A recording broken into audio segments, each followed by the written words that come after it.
dari kejadian itu kan hampir menyita banyak korban loh Mas, termasuk 200.000 dari orang Bumi Putra itu juga dibilang meresahkan pada waktu itu. Serdadu Belanda itu, serdadu ini ya, Hindia Belanda Timur atau Netherlands East Indie, itu dilakukan hampir separuhnya atau lebih itu direkrut dari pribumi Mas, dari Bumi Putra sendiri. Peristiwa pada akhir Maret atau 28 Maret tahun 1830 itu kalau disebut bukan penangkapan atau penyerahan, lebih tepatnya adalah penjebakan.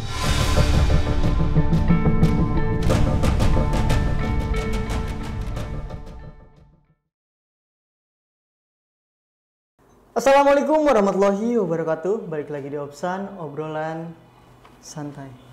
Santai. Om, Iya. kali ini pembahasannya bakal disenengin nih sama teman-teman Japanika. Yang kemarin-kemarin nggak disenengin berarti? Seneng juga sih. Tapi ini yang banyak dicari nih Om. Apa yang dicari kok Yaitu bisa dicari? tentang sejarah. Loh kemarin nggak kasih sejarah berarti kita? Ya sering Candi ditanyain. aja, Banyak Api. sebenarnya, cuman kan mintanya sejarah terus nih dari teman-teman Japanika. Makanya kita kasih juga nih sejarah-sejarah yang lain Om ya. Bukan cuma perihal candi ataupun apalagi biasanya Om selain candi. Kereta api, industri pabrik gula, sejarah aktual. betul. Nah, kali ini kaitannya dengan Perang Jawa yang terjadi pada tahun 1825 nih Om. Yaitu di mana salah satu pemicunya itu gara-gara Belanda memasang patok di pemakaman leluhur. Iya, kalau setahu Mas Ami itu pemasangan patoknya untuk jalan atau jalan kereta api? Setauku buat kayak infrastruktur sih Om. Pokoknya dipakai sama Belanda itu banyak sebenarnya Om gitu. Cuman yang yang paling mengenaskan itu ya para bangsawan sebenarnya sih dan kekecewaan para ulama ini Om. Iya gitu iya. Loh. Ya sebenarnya kalau saya dulu waktu sekolah ya itu mendengar itu jalan untuk kereta api yang melintasi makam leluhur di Tegarjo, di sekitaran itu milik keluarga dari Pangeran Diponegoro, sehingga beliau murka. Betul. Tapi kalau jalan kereta api itu di Belanda sendiri itu adanya 1839, sementara di Indonesia itu atau di Kepulauan Indonesia ya, koloni Belanda di Kepulauan Indonesia itu 1867. Itu selisihnya udah jauh, berarti jauh ya? Apakah bagaimana ini itu termasuk di film-film itu juga itu. Nah, tapi tidak akan membahas itu kita. Jadi untuk kesempatan kali ini di obrolan santai kita akan membahas tentang Perang Jawa atau Java Orlog yang berlangsung di 20 Juli di tahun 1825 hingga 28 Maret 1830. Atau sering dikenal gampangannya kalau kita ngapalkan itu 1825 1830. Perang yang hanya berlangsung 5 menit kan gitu. Maghrib ya Om ya. Maghrib ya. Maghrib, ya betul. Gitu. Nah, saya mengumpulkan ini Mas Ami mungkin baru lihat buku saya ya ini ya. Sering Om. Catatan. Oh, sering. Sering Om. Sering tak bawa kok. Ya, jadi ini sering saya pergunakan untuk mencatat-catat hal-hal berkaitan dengan sejarah yang berkaitan dengan kearsipan dalam bahasa asing gitu. Dari beberapa jurnal-jurnal peneliti sebelumnya, terutama Pak Peter Carey juga yang banyak meneliti, yang mendedikasikan hampir 4 dekade untuk hal ini gitu ya. Termasuk peneliti-peneliti yang lain, dan saya juga menemukan beberapa hal-hal baru. Dan ini kita membahas secara teori dulu. Betul. Karena nanti bersamaan ini juga kita akan napak tilas 200 tahun Perang Jawa di Gua Selarong. Nanti akan tayang di Gerbang Antar Dimensi. Gitu. Jadi ini teorinya, besok kalau kasih prakteknya gitu, koleksi gitu. Nah sebenarnya Om ya, pemicu utamanya tuh apa sih? Apakah emang cuma gara-gara Belanda menindas atau berlaku seenaknya? Apakah ada faktor internal dari kekeratonan itu? Ya sebenarnya pertama kita tentunya harus ada latar belakang secara sosial, ekonomi, politik, dan juga agama budaya. Kita lihat secara politik dulu bahwa kondisi ataupun kedudukan dari Belanda sendiri itu dianggap terlalu ikut campur, intervensi, terlalu ikut campur tangan lah dengan sistem yang ada. Misalkan mengangkat para pejabat daerah itu langsung diangkat gitu ya. Itu kemudian yang kedua membatasi membatasi dari rajanya sendiri atau sultan pada waktu itu. Jadi misalnya di sini ada membatasi misal perintah, membatasi kekuasaan gitu ya. Berarti di tahun-tahun itu Om, Belanda itu emang lagi kuat-kuatnya apa posisinya di Indonesia? Iya, boleh dibilang ini pasca pendudukan Raffles di Jawa dan juga Dendels di tahun 1825 itu ya. Dan kemudian adalah kalau kita lihat itu secara sosial ekonomi gitu. Nah, sosial ekonomi ini tentunya pajak yang terlalu dipungut terlalu tinggi, kemudian juga merampas tanah-tanah warga di mana kemudian ditanam untuk komoditas pertanian yang bersifat dunia global gitu ya. Jadi seperti perampasan itu, kemudian juga banyaknya ini kalau kita kenal itu kerja rodi itu juga. Nah, secara agama dan budaya bahwa modernitas atau modernisasi dari Barat itu dibawa ke Kepulauan Indonesia khususnya di tanah Jawa itu dianggap nanti akan menutup atau mengikis budaya lokal dan juga agama gitu, terlalu ikut campur di situ terlalu menutup itu. Dan kemudian Pangeran Diponegoro pun menganggap perang Jawa ini adalah perang sabil gitu, jadi perang untuk menegakkan agama gitu. Selain tadi ada latar belakang atau sebab khusus yang berkaitan dengan patok-patok di makam dan rumah gitu. Jadi pemicunya itu gitu. Nah, kalau kita lihat sendiri ya, kalau menurut beberapa catatan di sini bahwa pemicu perang itu sebenarnya terjadi di Mei tahun 1825 gitu pemicunya. Nah, sedikit ini ya nama gitu. Jadi Pangeran Diponegoro sendiri itu kan terlahir dengan nama Raden Mas Mustahar. Kemudian beliau putra dari Hamengkubuwono III dengan selir gitu ya, Raden Ayu Mangkorowati. Nah, beliau mendapatkan nama menjadi Diponegoro ketika ayahnya itu naik tahta. Tapi nama Diponegoro itu sebenarnya bukan nama orang, jadi nama pemberian atau gelar. Nah, sebelumnya itu ada 2 Diponegoro yang lain ternyata, Mas. Ini, jadi ada 3 nama Diponegoro terakhir yang Pangeran Diponegoro yang kita bahas, gitu. Dimana yang pertama itu di awal abad ke-18, seorang putra dari Pakubuwono pertama, dari Kasunanan Surakarta atau dari Surakarta, itu beliau itu bernama sama Diponegoro juga. Itu juga melakukan pemberontakan ketika suksesi Jawa, dan kemudian beliau menghilang tanda petik ya, itu di daerah Lumajang gitu, atau dihilangkan gitu karena melakukan pemberontakan. Nah, yang kedua itu di akhir abad ke-18. Jadi beliau ini adalah menantu dari Hamengkubuwono pertama atau Pangeran Mangkubumi yang menikah dengan putrinya. Ini juga beliau wafat ya, gitu. Kemudian wafat. Nah, ini kemudian ada Diponegoro lagi, gitu. Jadi nama ini dipakai berulang-ulang, itu Mas, nama. Yang berarti bahwa Dipa itu kan dari Dwipa. Dwipa itu bisa bisa pulau atau tanah air gitu. Negara itu negara. Jadi jika diartikan serupa ya, itu adalah pelindung negara, gitu. Jadi seorang yang melindungi negara. Disebutlah Diponegoro gitu, dari kata Dwipa dalam bahasa Sanskrit itu. Oke, jadi memang Pangeran Diponegoro itu bukan rakyat biasa Om ya, tapi emang beliau itu lahir dari seorang raja gitu ya. Nah, beliau ini memang dari kecil sudah tinggal di luar benteng keraton dan diasuh oleh neneknya gitu, diasuh sampai kemudian besar.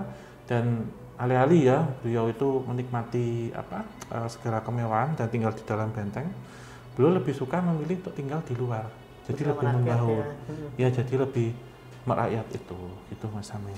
Dan Om, apakah ada kesamaan Om dari 3 Diponegoro itu kan ada 3 tuh dari awal abad 18 sampai ke akhir ya? Akhir. Sampai ke akhir. Ya, dan di awal abad ke-19 ya. Apakah di situ ada ininya juga, maksudnya pengulangan historikalnya gitu loh? Iya, kalau di awal ya, yang di putra dari Pakubuwono pertama, Diponegoro di sini di tahun 1723 itu ketika melakukan pemberontakan saat suksesi Jawa kedua, itu kemudian hilangnya di daerah Lumajang gitu.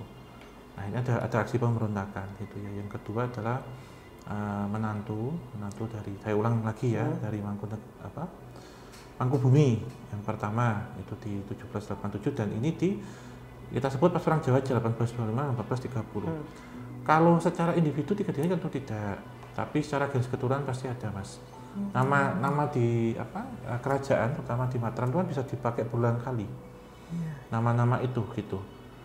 Dan kemudian nama Diponegoro ini ketika selesai perang Jawa akhirnya tidak dipakai lagi sampai sekarang karena dianggap membawa sial, maaf gitu.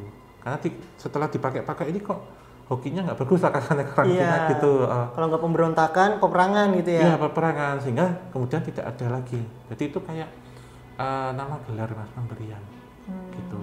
Artinya yang tadi pelindung tanah air. Ini Om, kan Pangeran Diponegoro ini nggak di dalam benteng keraton ya tinggalnya, tapi di luar kan? Di luar. Nah, seberapa besar sih dia pengaruhnya gitu Om terhadap masyarakat sehingga bisa membangkitkan semangat masyarakat untuk bisa melawan Belanda? Iya, tentu pendekatannya, Mas, gitu. Pendekatan beliau ya. Dalam artian perang Jawa ini sebenarnya sudah cukup lama diramalkan akan terjadi, gitu. Di belasan tahun sebelumnya, gitu, di mana ketika pada waktu itu tol ya, pintu gerbang tol untuk menghubungkan antara dua keraton di Surakarta dan di Jogja, itu gerbang itu ditunggu oleh orang-orang Tionghoa, Mas, gitu.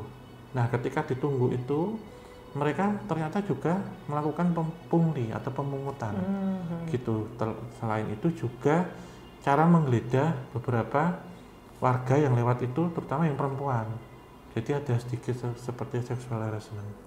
Nah suatu ketika akhirnya karena didengarkan keluhan itu oleh rakyat ya, akhirnya ada audit internal yang dilakukan dari Surakarta dan Yogyakarta dan menemukan kejadian-kejadian yang janggal kurang baik itu, sehingga jika itu terus menerus pasti suatu saat akan memicu satu konflik yang cukup besar.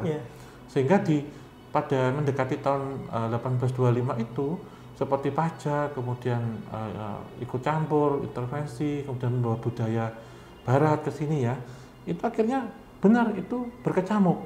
Dan memang sudah lama bahwa Pangeran Diponegoro itu sudah merencanakan itu, bagaimana menekan itu, penindasan itu, kita harus seperti apa. Jadi beliau memang berkonspirasi dalam senyap, rahasia, tersembunyi, gitu, tamu itu. Gerilya lah ya. Yang disebutnya kemudian perang gerilya, di mana metode yang dilakukan perang gerilya itu serangannya mendadak, kemudian tiba-tiba terus cepat gitu ya. Nah di sini kenapa dilakukan perang gerilya? Karena beliau tahu betul bahwa jumlah pasukannya itu sedikit dengan senjata yang minim, yang kurang memadai. Kemudian juga harus perlu mobilitas yang tinggi biar nggak cepat ditangkap gitu, dan juga menggunakan hit and run. Jadi ketika habis melakukan serangan harus cepat lari. Iya, dan kemudian serangannya jitu dan terarah gitu. Nah, dalam perang Jawa ini sebenarnya dikenal dua metode dalam perperangan yang baru gitu. Di mana di pihak Jawa, di pihak Pangeran Diponegoro itu konsep-konsepnya menggunakan konsep dari ala-ala nih, Mas ya, metode Turki, Turki Utsmani. Nah di sini untuk penamaan pasukannya itu menggunakan aksen-aksen Turki. Kemudian juga baru pertama di Jawa dikenalkan dengan sistem kepemangkatan, pangkat hierarkinya di situ. Nah di Eropa pun demikian, tetapi perlu diketahui bahwa serdadu Belanda itu, serdadu ini ya, Hindia Belanda Timur atau Netherlands East Indie, itu dilakukan hampir separuhnya atau lebih itu direkrut dari pribumi, Mas, dari bumi putra sendiri, gitu. Jadi termasuk juga dari Legium Mangkunegaran, gitu. Ini baru tahu ya. Wah. Iya, jadi Sardadunya itu tidak serta-merta ini, Perang serta-merta Belanda. Belanda semua, gitu. Dan diambil juga dari tempat-tempat lain, gitu. Oh. Sebenarnya perang Jawa ini juga secara tidak langsung kemudian jadi seperti perang saudara ternyata, gitu. Dimana dalam perang Jawa ini menumbalkan, kita sebut kasarannya ya, 200.000 itu dari Bumiputra dan 15.000 itu dari Serdadu Belanda dan juga dari pihak Belanda. 15.000 itu yang dari pihak Belanda itu lebih dari kebanyakan itu justru malah Bumiputra yang direkrut di situ, gitu. Jadi direkrut di sini macam-macam mas. Ada tidak hanya menjadi militer saja, tetapi juga ada menjadi tukang masak, tukang bersih-bersih, pemuka agama, kemudian mata-mata, telek sandi, gitu. Jadi dua-duanya punya telek sandi. Bahkan telek sandinya sama-sama berasal dari Bumiputra, gitu. Makanya kenapa perang Jawa ini bisa masuk dalam kategori perang yang memakan banyak korban ya Om ya? Iya.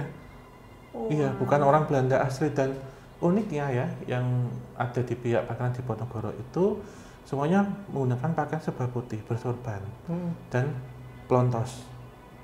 Jadi kepalanya digundul, gitu. Nah, kalau ditanya kemudian dapat dananya dari mana, gitu ya mas. Mungkin Mas Amir bertanya itu, mewakili teman-teman gitu. Nah, kebanyakan memang dapat dari sokongan para bangsawan Jawa, gitu, bangsawan lokal. Yang juga lokal. merasa kecewa. Iya, mungkin ya, mendapat Om ya. sokongan termasuk dari pihak keraton juga, dan juga dari perampasan saat rombongan nih, misal konvoy dari pasukan Serdadu Belanda, gitu. Jadi mereka ada yang diambil logistiknya, ada yang dilucuti senjatanya, gitu mas. Nah dari sokongan-sokongan dana itu kemudian bisa membeli senapan atau bedil pada waktu itu untuk melakukan perang, gitu. Tapi Om, kan katanya sedikit Om, Iya. prajuritnya kan, tapi kenapa bisa memakan banyak korban Om? Iya, karena taktik perang itu mas, gitu, perang gerilya itu. Nah, tetapi di awal ya, ini di awal saya bilang, di awal itu sebenarnya pada tahun 1825 itu perang ini dimulai itu tidak melawan Belanda mas, justru bagaimana mereka mengumbar kebencian itu terhadap etnis Tionghoa, gitu. Karena kalau kita lihat sebelumnya kan berkaitan dengan penjagaan pintu tol itu tadi. Namun dianggap karena kemudian etnis Tionghoa ini ya nggak semuanya buruk, ada bahkan mereka yang membantu, ada mereka ternyata butuh juga peran dari etnis Tionghoa. Kira-kira butuhnya apa mas? Butuhnya itu adalah kemahiran mereka dalam melobi dan juga ini ya berkaitan dengan pantai utara. Jadi ekspor impor. Nah ekspor impor itu tujuannya untuk apa? Pertama yang berkaitan dengan suplai senjata dan mesiu. Iya. Jadi itu diturunkan dari kapal, itu samarkan dengan ikan-ikan asin untuk mensuplai ini, gitu. Keren, strateginya bagus juga Mas. Iya, dan sebenarnya ada satu hal lagi bahwa bisnis dari etnis Tionghoa di masa itu juga kebanyakan berkaitan dengan madat ya, atau opium. Iya. Sehingga di catatan yang saya temukan ya, itu bahwa pada waktu itu banyak sekali pasukan dari Diponegoro itu yang masih kecanduan madat, gitu. Termasuk informasi ya dari seorang seorang kapten gitu, Kapten Raden Mas ya, yang dari Legio Mangkunegaran itu ketika ditangkap oleh pasukan Diponegoro dan dibawa ke Gua Selarong itu diinterogasi, itu bercerita bahwa ternyata beberapa bangsawan itu juga mereka tertidur sampai siang karena kebanyakan menggunakan opium gitu. Jadi intriknya banyak. Kalau ternyata yang selama ini kita kenal Jawa dengan Belanda, ternyata bisa Jawa dengan Jawa, Jawa dengan Belanda, Jawa dengan Tionghoa. Tapi Tionghoa kemudian dimasukkan sini karena ada kebutuhan itu tadi, baik suplai senjata, kemudian ada juga orang Tionghoa itu kalau membantu kebanyakan nggak ikut perang mas, tapi mensuplai. Komunikasi dan suplai ya, logistik itu, termasuk mereka ada di garda paling belakang itu ya, termasuk berkaitan dengan adat itu atau opium. Jadi kalau kita lihat berarti nggak sesimpel karena pihak Belanda itu semena-mena Om ya, ini Om Iya, ya. iya. Berarti banyak hal loh teman-teman yang menjadikan Perang Jawa ini bisa sebesar itu gitu, masuk ke dalam catatan rekor bahwa emang menjadi pertumpahan darah yang cukup besar Om ya di Iya. Indonesia ya. Iya, ini tentunya setelah itu berlangsung ya, 2 tahun kemudian ya, di pertengahan 1827, Belanda akhirnya membuat taktik gitu. Jadi pertempuran ini menggunakan strategi militer ala-ala Eropa, yaitu dengan politik benteng stelsel. Bagaimana kemudian pihak Belanda akhirnya membangun benteng-benteng yang dia sifatnya itu dinamis, bisa pindah-pindah. Tujuannya untuk apa? Untuk menjepit pergerakan dari Pangeran Diponegoro dan pengikutnya, pasukannya, gitu. Berarti ini dilakukan penyerangan itu kira-kira siang atau malam Om banyak Om? Kalau serangan gerilya pasti malam, tapi Iya kan? bagaimana mobilitas itu akhirnya disempitkan Mas, di medan tempur itu, benteng-benteng itu kecil-kecil, dan pembangunan benteng ini kalau kita lihat dia sifatnya itu dinamis ya, berarti dia dibangun menggunakan sumber daya alam yang ada lokal di sekitar, yaitu banyaknya tersedianya pohon kelapa dan juga bambu. Gitu, jadi dibangunnya kecil-kecil untuk menyempit lambat ya, memperlambat serangan Om ya. Ya, dan pada kurun waktu ya 1825 hingga 1829 itu terdapat hampir 258 benteng di areal Mataram itu sendiri. Nah, strategi awalnya itu ada 8 pasukan yang akan bergerak cepat ketika itu sudah ditemukan. Namun mendekati akhir itu menjadi hampir 2 kalinya atau antara 14 pasukan gitu yang diterjunkan ketika apa Mas? Kejadian Invasi ini gitu ya. invasinya itu cepat gitu. Jadi satu politik itu benteng stelsel. Oke, teman-teman, ini menarik banget ternyata kalau kita bisa mendalami Perang Jawa ya. Tapi Om, dari tadi aku cerna ya, kan di Indonesia emang nggak terlepas ya kaitannya dengan hal yang berkaitan dengan spiritual dan mistisme. Dan tadi perang yang dilakukan oleh Pangeran Diponegoro itu kan sedikit-sedikit ya Om ya.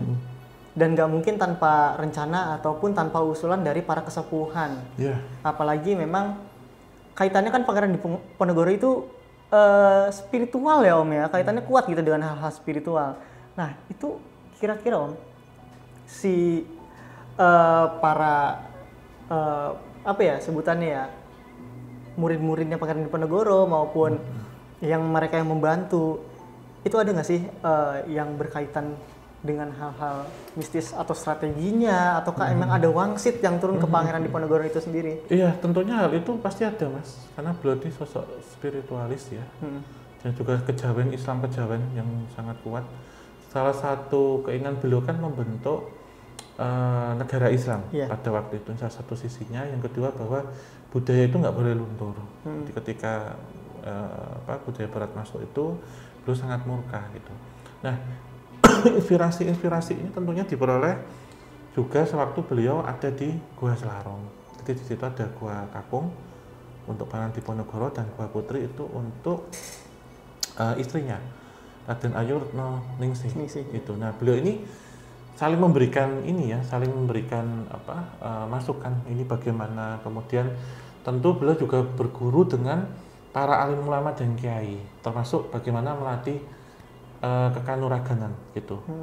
Nah, beliau ini memang memiliki satu sisi nggak tegaan Mas sebenarnya secara batin. Orangnya nggak tegaan gitu, termasuk nggak enakan, sisi negatifnya, lemahnya ya. Iya. Kenapa? Karena beliau ini dari kecil hingga besar dan lebih condong ya ketika curhat atau apa itu dengan perempuan. Iya, jadi termasuk beliau diasuh ya tadi dengan neneknya, kemudian juga pengasuh-pengasuh yang lain sampai menikah dengan istrinya ya. Jadi tercatat pernah menikah beberapa kali, ada yang meninggal banyakkan ya. Dan beliau ini sisi feminimnya itu lebih menyorok nggak tegaan. Jadi beliau bahkan tidak pernah ini Mas memanggul senjata, dan beliau menutup mata ya, atau sedikit acuh ya. Menutup mata dan sedikit kalau dibilang menutup mata beneran saat melihat korban-korban berjatuhan baik dari kubu Belanda atau kubu Jawa sendiri. Jadi kayak nggak mau lihat.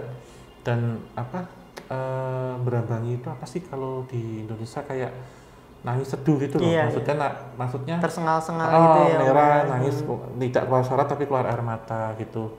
Nah, karena itu beliau akhirnya lebih berpikir kepada strategi saja gitu. Jadi yang berangkat pengikut atau pasukannya gitu. Nah, ini beliau tentunya berkomunikasi dengan para leluhur yang jelas pertama.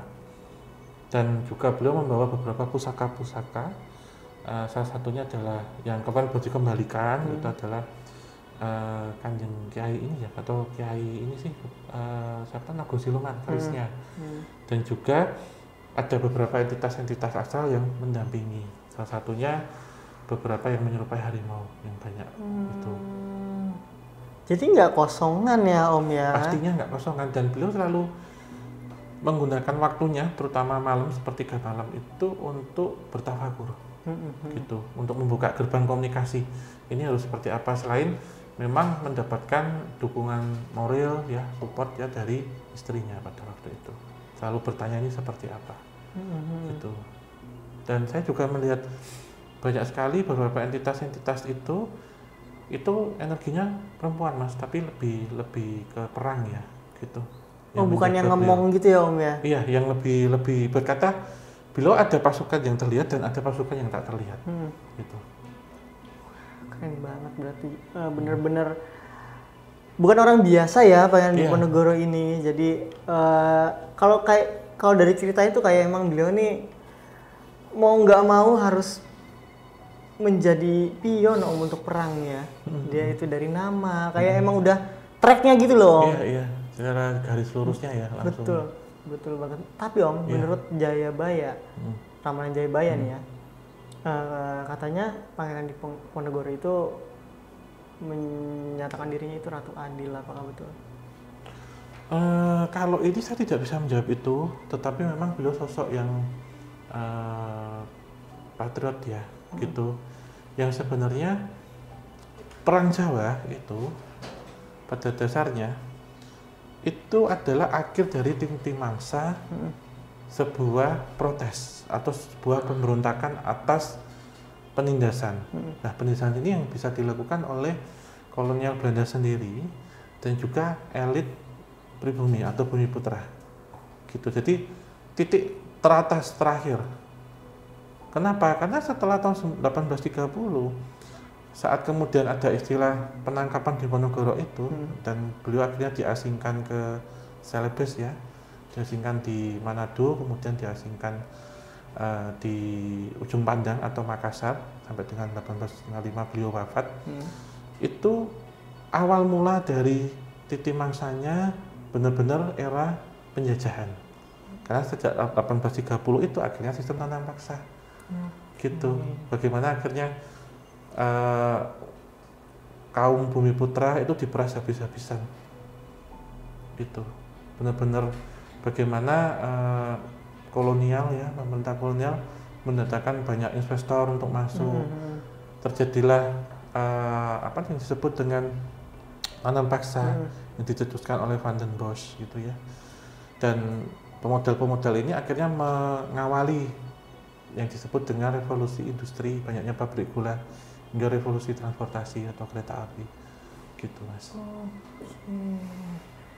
Gitu. Jadi memang kalau Ratu Adil menurut saya juga ya multitafsir pertama, atau yang kedua cocokologi, gitu. Jadi cuma cocok logi aja sih sebenarnya kayak gitu, Om. Tapi Om ya, kan itu perang tuh 5 tahun ya berjalan ya. Menurutku kayak cukup singkat banget ya, Om ya. Tapi ada nggak sih, Om, bukti bahwa memang entah Pangeran Diponegoro ataupun para prajuritnya itu memiliki keilmuan spiritualis atau kayak semacam kayak ilmu kanuragan atau kebal gitu, itu ada catatan historikalnya atau emang sejarah oralnya gitu, ada nggak? Iya, kalau dikisahkan waktu itu kan berkata bagaimana beliau itu menyergap, Mas, dengan cepat, dan posisi beradanya seperti sapi angin mungkin ya. Posisi sini ada di mana, dan bahkan Belanda sendiri sangat kesulitan, menjulukinya seperti belut ya, sang sultan ditangkap. Dan tentunya juga mencari celah Belanda itu apa sih kelemahannya gitu ya. Dalam artian kelemahan ini yang bisa ditaklukkan biar akar keluar gitu, baik secara fisik ataupun secara metafisik. Termasuk beberapa orang Belanda waktu itu kalau kita sebut hampir setengah, tadi kan lebih ya pasukan itu memang ada yang berasal direkrut dari lokal, ada juga yang disebut bantuan, tentara bantuan itu, yang salah satunya dari Legio Mangkunegaran itu ya, direkrut di situ. Nah, seperti halnya bagaimana Pangeran Diponegoro pada waktu itu bisa menyembunyikan tempat persembunyiannya, selain memang kerja sama dengan Telek Sandi gitu, karena bagaimana beliau itu juga bisa merangkul ya Mas ya, laskar-laskar lokal dan juga warga-warga Pejuang lokal gitu pejuang ya. lokal ya, warga tentunya yang tahu medannya seperti apa, termasuk mendukung keperluan logistik dan bahan makan, terutama bahan makan itu. Jadi emang dipakai banget dari sisi strategisnya Om ya, dikaitkan dengan ilmu spiritualnya. Tadi kalau misalkan dilihat-lihat persembunyian bisa pakai halimun, terus bergerak cepat pakai saifi angin. Jadi memang kalau menurut tuh kayak ilmu-ilmu yang digunakan tuh emang yang searah dengan tindakan yang akan dilakukan Om. Nggak macem-macem, nggak kayak mungkin era-era selanjutnya kayak ilmu yang dipotong nggak meninggal itu Om. Apa? Rawa rontek, bukan ilmu seperti itu ya. Lebih ke kayak persembunyian, terus lari cepat, menyembunyikan lokasi, lokasi. Mengecoh dengan kemampuan medis ya. Mungkin itu misalkan melihat pasukan di sini ternyata saat diserang pasukan itu ada di belakangnya, kemudian hit and run visual itu, lah ya, dari segi visual kayak gitu ya. Hologram lah kalau sekarang itu. Betul. Dan juga beliau membawa seperti beberapa pusaka-pusaka yang dibawa. Jadi tidak hanya berupa keris tapi juga tombak itu. Iya, betul. Sempat ramai juga kemarin juga kalau nggak salah ya di saat pemilihan presiden Om. Tentang tongkat Diponegoro itu. Iya. Tahu kan? Tahu, ya. Tapi apakah itu masih ada kekuatan ya sampai sekarang? Gini Mas, ini opini saya sendiri ya. Iya, opini Om sendiri. Yang menjadi pertanyaan bahwa apakah pusaka-pusaka yang dibawa ke Belanda kemudian dikembalikan ke sini itu keasliannya seperti apa? Apakah benar asli atau sebatas replika? Nah itu, ini ada satu cerita juga yang saya peroleh secara oral history waktu kita ada di Lasem waktu itu. Jadi di Lasem itu ada satu sendang yang memang ada satu entitas menyerupai siluman ular ya. Itu yang mungkin nanti bisa ditonton lagi waktu kita yang acara dulu ada wayangan apa ya Mas ya? Oh, Babat Lasem. Yang Babat Lasem yang wayangan tuh. Itu kan keris naga siluman itu kan sebenarnya manifestasi dari sendang yang ada di situ. Kemudian dibawa oleh Pangeran Diponegoro. Gitu. Jadi keris naga siluman ini mungkin maknanya adalah apa ya? Kalau kita sebut itu siluman dalam artian bukan secara harfiah. Kalau kita sebut makhluk, tapi siluman ini susah didetek, kan, susah di. Kayak pesawat ini ya. Samar ya Om ya, nyamar ya. Iya, kayak pesawat siluman itu, gitu. Nah ini yang menjadi satu hal yang berkaitan dengan metafisik, gitu. Karena kalau berkaitan dengan metafisik tentu pengkajiannya lebih dalam dan ya oral history karena sudah 200 tahun Mas, gitu. Tapi sayangnya Om ya, di tahun 1830 ya tadi kan Pangeran Diponegoro ditangkap, ya betul ya, sekitaran segitu kan.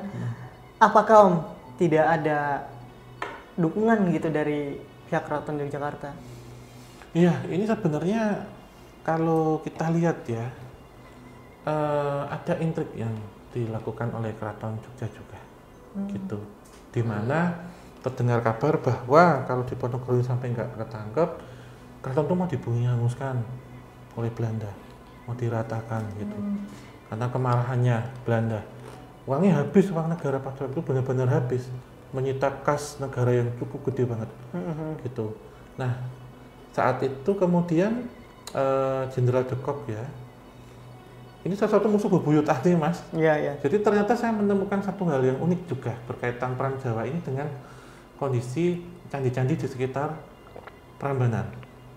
Itu nanti saya ceritain gitu, ternyata saya menemukan itu. Nah ada seorang ini ya, apa kalau kita bilang itu bangsawan pada waktu itu yang masih ada hubungan kerabat ya, yaitu iparnya sendiri dari Pangeran Diponegoro, tidak bisa menyebutkan namanya ya. Nah, beliau ini memberikan beberapa masukan dan juga diskusi dari keraton gitu bahwa ada beberapa kelemahan. Salah satunya kelemahan Diponegoro itu seperti kita sebut tadi, nggak isoan orangnya, nggak bisaan, nggak tegaan gitu ya. nggak tegaan gitu, dan lebih baik caranya halus gitu. Dan setiap orang itu pasti ada yang disebut apesnya, pengapesan gitu, cara halus. Nah, akhirnya merundingkan itu, kemudian Pangeran Diponegoro ini mendapatkan undangan untuk halal bihalal mas, pas lebaran itu di bulan Maret pada tahun 1830. Tadi saya sebutkan ya di awal bahwa kemudian di tanggal 28 itu, di akhir Maret itu ada ketemuan gitu, halal bihalal dengan pihak Belanda. Di sini adalah Jenderal de Kock. Nah, Pangeran Diponegoro diundang dan bertemu itu di kamar depan, sementara bangsawan ini yang masih tadi saya sebut kerabat itu ada di kamar belakang. Setelah tahu, akhirnya dia pulang. Beliau ini pulang ke keraton gitu. Nah, tiba-tiba ya, kata sebut ya, tiba-tiba kok pergi gitu dan pulang, berarti tidak untuk keperluan pribadi. Berarti memang ada niatan gitu. Dalam hal ini memang berkaitan dengan itu tadi, ketakutan juga kalau kemudian nanti kalau ini kelamaan orang Jawa dan mencari susah, maka keraton akan dibinasakan. Salah satunya itu akan bumi hanguskan itu oleh Belanda. Iya, termasuk pihak keraton sendiri kan menyokong ya segala keperluan Diponegoro gitu dan macam-macam gitu, karena dari kejadian itu kan hampir menyita banyak korban loh mas, termasuk 200.000 dari orang Bumi Putra itu juga dibilang meresahkan pada waktu itu. Sehingga sebenarnya peristiwa pada akhir Maret atau 28 Maret tahun 1830 itu kalau disebut bukan penangkapan atau penyerahan, lebih tepatnya adalah penjebakan perangkap ya, diperangkap ya dengan cara halal bihalal, karena di situ nanti bilang nggak ada perang, nggak ada apa-apa, jadi kayak maaf-maafan gitu mas. Dan nanti perundingan gitu, ternyata sejak itu ditangkap beliau. Itu astagfirullah gitu, dan akhirnya beliau diasingkan ya ke Fort Amsterdam yang ada di Manado di antara tahun 1830 hingga 1833, kemudian sampai akhir hayat beliau di Fort Amsterdam Fort Rotterdam yang ada di ujung pandang atau Makassar hingga 1855. Nah, yang unik lagi bahwa beliau ini sebenarnya sempat ini ya, boleh dibilang ini nyawa kedua, karena tepat di 44 tahun kelahirannya atau pas ulang tahunnya, beliau juga sempat mau ditangkap oleh serdadu Belanda, tetapi waktu itu beliau lompat ya dan sembunyi di balik semak gelagah gitu, di gelagah, dan selamat pada waktu itu. Seandainya beliau waktu itu tertangkap dan dihukum mati, maka tidak ada yang kita sebut dengan Babat Diponegoro. Bagaimana ketika beliau ditahan itu ini mas, menulis ya, pas di Makassar apa? Di Fort Rotterdam di Makassar. Iya, pas Makassar. Di ujung pandang, dan pada waktu itu beliau tidak ditahan di jeruji kok, hanya diasingkan di rumah ya. Dan itu menjadikan support juga, bantuan dari pihak keraton juga. Gitu. Jadi kayak sebenarnya Pangeran Diponegoro tuh kayak sebenarnya udah paham ini tuh jebakan sebenarnya, tapi karena ada rasa nggak enakan itu loh buat menolak undangan yang dari sepupunya itu kan Om. Iya, jadi si iparnya itu ngomong kan? Belanda, ngomong ke de Kock, ini caranya gini-gini, dia sembunyi di belakang. Setelah oke lah masuk perangkap, dia terus balik lagi ke keraton. Nah, ini juga di lokasinya itu di kediaman Presiden Kedu kalau nggak salah. Ini Mas Hatta tahu tempatnya, Residen Kasinan Kedu, Gedung. Apabila sekarang. Di situ, tempatnya di situ. Masih ada nggak tempat sekarang itu? Masih terawat. Nah, ini saya tidak bisa menjelaskan lebih dalam. Ini mungkin dosen saya bisa jelasin. Itu kan ada dua lukisan yang berbeda tuh, penangkapan Diponegoro. Tapi ternyata ketika saya membaca literasi dan juga memahami itu, ternyata memang benar ya, di sini adalah penjebakan dengan rasa nggak enakan yang dimanfaatin. Betul. Enakan, dan pas momennya lebaran, dan bahkan de Kock mengakui, Jenderal de Kock mengakui bahwa itu bukan sifat yang kesatria katanya dengan cara itu dan cara menjebak itu.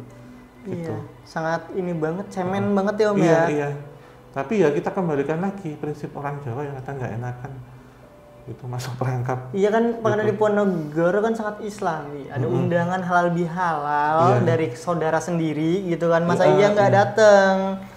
Logika Ya, kan seperti undangan itu. dalam artian dari pihak Belanda Iya, atas info keluarganya, tapi Keluarganya. nggak tahu ini. Tiba-tiba Nah. kok ngilang nih nganunya apa iparku gitu ternyata ngatur itu tadi gitu Mas. Sampai sekarang nih model-modelan kayak gitu nih masih banyak Om ya, jebakan-jebakan seperti itu ya. Diundangnya buat apa, ternyata untuk apa, ternyata untuk MLM. Gitu.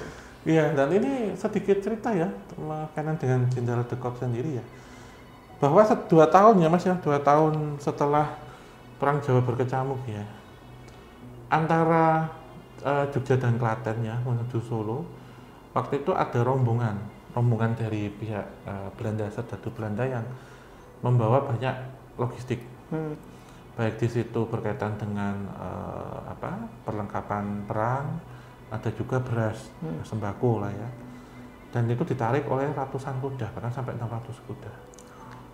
Nah, posnya Pangeran Diponegoro itu membangun beberapa pos-pos itu di selatan Candi Prambanan. Barusan tadi bilang, Om ini melewati Candi Prambanan nggak ya gitu? Nah, di situ. Nah, kemudian ada hampir ribuan orang juga menggunakan pakaian serba putih, bersorban putih juga, menyergap dan menjara, Mensita ya? mengambil ya, merampas itulah gitu ya. Hal ini akhirnya membuat Jenderal de Kock ini geram. Kemudian mendirikan benteng pertahanan yang bersifat temporary atau sementara itu di bekas reruntuhan Keraton Ratu Boko. Gitu. Ini baru saya temukan belum lama. Jadi di masa klasik waktu itu juga ada pertempuran yang merubah ya dari vihara menjadi benteng pertahanan. Di masa Perang Jawa juga sama Mas, tapi dibikin oleh Belanda.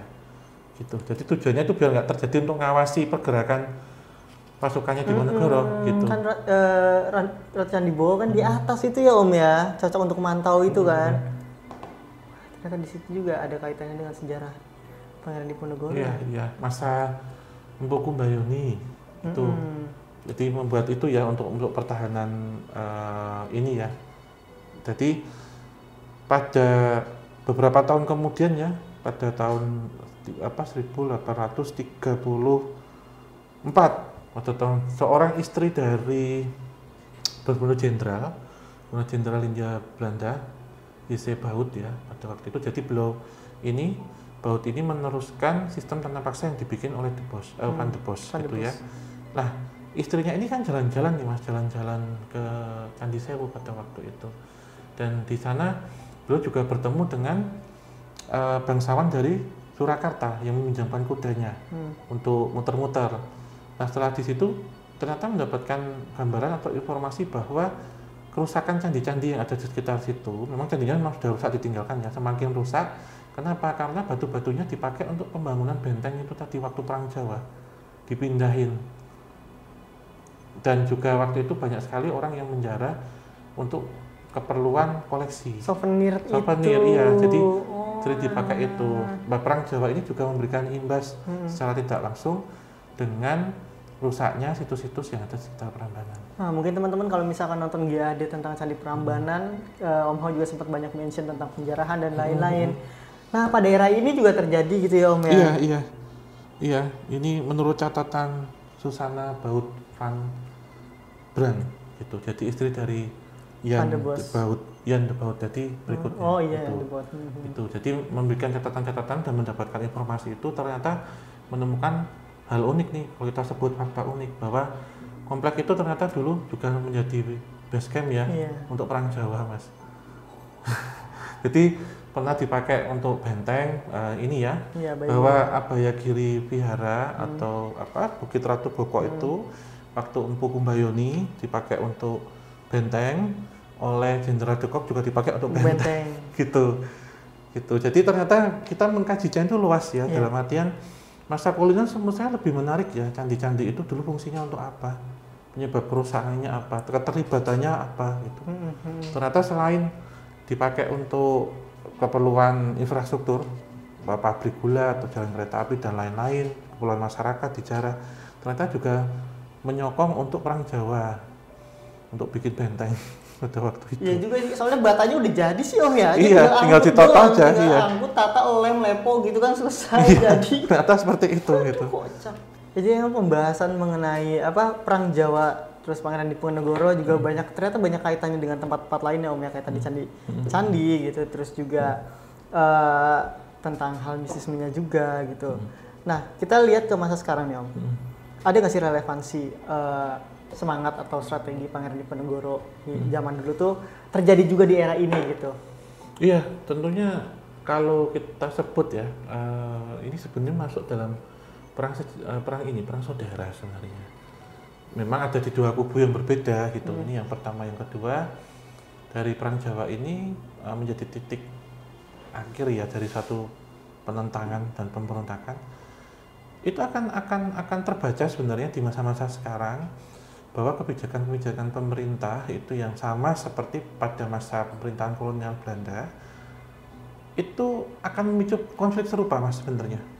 Perang Jawa lanjutan, maaf ya, part 2 gitu loh ya, metamitnya gitu ya, yang nanti akan dikomandi seseorang apakah bermental serupa beraninya gitu dengan Pangeran Diponegoro gitu. Karena ini gambaran dari aksi penekanan yang luar biasa gitu. Iya. Gitu, termasuk ikut campur, semena-mena, pengikisan budaya, agama, terus adab sopan santun yang ditinggalkan, ekonomi, perampasan tanah juga loh. Iya. Tanah-tanah kosong pada waktu itu kemudian dihaki, dibikin untuk perkebunan, upeti pajak yang terlalu tinggi, dan sebelumnya sudah diprediksi tadi ketika pintu-pintu tol, di mana di situ juga ada pungli macam-macam ya, terus kemudian ada pelecehan seksual di situ. Itu kalau kita kenal mungkin beberapa tanda-tanda seperti kerusuhan 98, kerusuhan yang akhir-akhir ini terjadi, bisa jadi nanti mirip beberapa ya, tahun iya. Kan ini kok ada berita-berita kok mirip dengan akan apa yang terulang mau ya, dan sebutkan. ini kan 200 tahun Mas, 200 tahun yang lalu. Tapi mungkin caranya gerilya pada masa ini tidak langsung turun di lapangan, tapi lewat sosial media nanti. Betul, gitu. Betul. Nah ini pertanyaan terakhir nih Om. Iya. Menurut Om Hao, perang Jawa atau perang yang dilakukan oleh Pangeran Diponegoro sebenarnya berhasil nggak sih? Atau ada hasilnya nggak sih? Kalau menurut saya, itu ini Mas, karena beliau tadi ya dijebak itu bentuk yang tidak berhasil menurut saya. Nggak berhasil. Kenapa? Karena itu menjadi titik mangsa terakhir dari pemberontakan. Dan setelah tahun 1830 sampai dengan 1870 kan diberlakukan kultur stelsel atau tanah paksa. Itu adalah bentuk kegagalan itu, gitu.